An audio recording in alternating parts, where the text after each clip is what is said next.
I realise that every man and his dog are making Japan vlogs now, but I'm not really trying to become a YouTuber. I just think this journey will bring a unique and probably useful perspective for those who are in a similar situation, or they want to be. They want to move to Japan, they're thinking about it. So we took a holiday, we flew into Osaka as usual. Here we are in Tengachaya, that's where my husband and I used to live when we first got married. We really like it in the poorer districts of Japan. And we just thought we'd grab a bite of sushi the next day as usual, because you can't start a trip in Japan without some maguro sushi. So good. But yeah, I guess the reason we want to move to Japan is, well, to put it bluntly, where we live in Australia, even though it's really nice and it's clean and it's not too far from the beach, it's just kind of boring and you have to drive everywhere you want to go. And I personally love walking. I love walking and riding my bike. When I lived in Japan, it brought me joy just hopping on my bike, getting out for the day, getting the groceries I need for that day, and, you know, stopping by the konbini, checking out what the local seasonal treats are. I don't know, these small things just bring me joy in Japan. I'm sure so many of you can relate.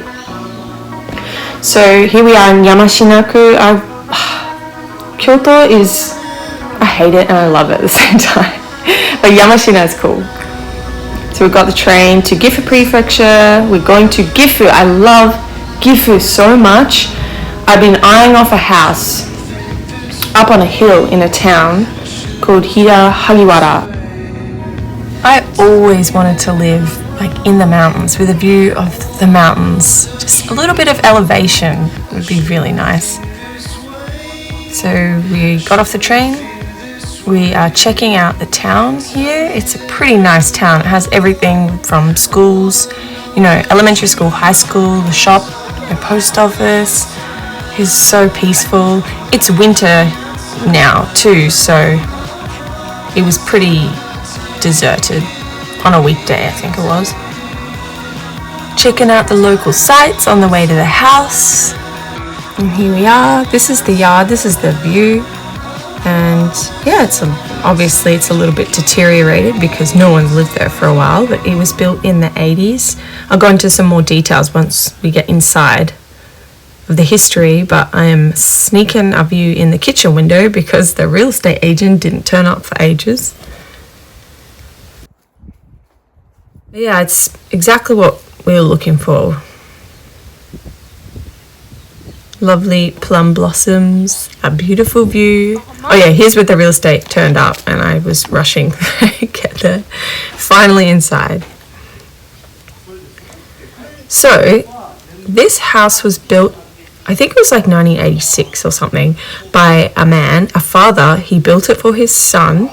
It's got beautiful woodwork. It's got space, new kitchen that has never been used because the son never moved in. The son wanted to continue living in Gifu City. So the house just sat there and I don't think it's ever been lived in, ever. So it's like a brand new house, but it's old.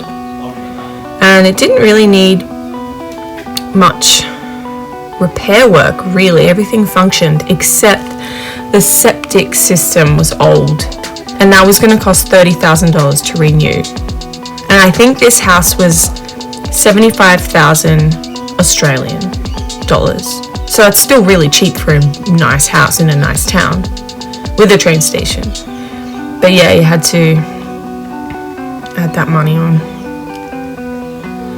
And those doors there will be open to the beautiful view of the mountains. Just looking around. I'm sorry that it's so rushed because I was holding my baby and trying to film and trying to listen to what my husband and the real estate agent were talking about. But the audio was really choppy, so I'm just going to talk over the top. Going upstairs, bedrooms upstairs, and a nice view again. Little veranda. So pretty, and look, each door had a different design on it. Sakura, it's like different seasons per door. It's really cute. Guy's toilet girls' toilet. So yeah, I hope you enjoyed this brief video of this first of many house inspections we're going to be doing all over Japan. So stay tuned and follow along to see the next house.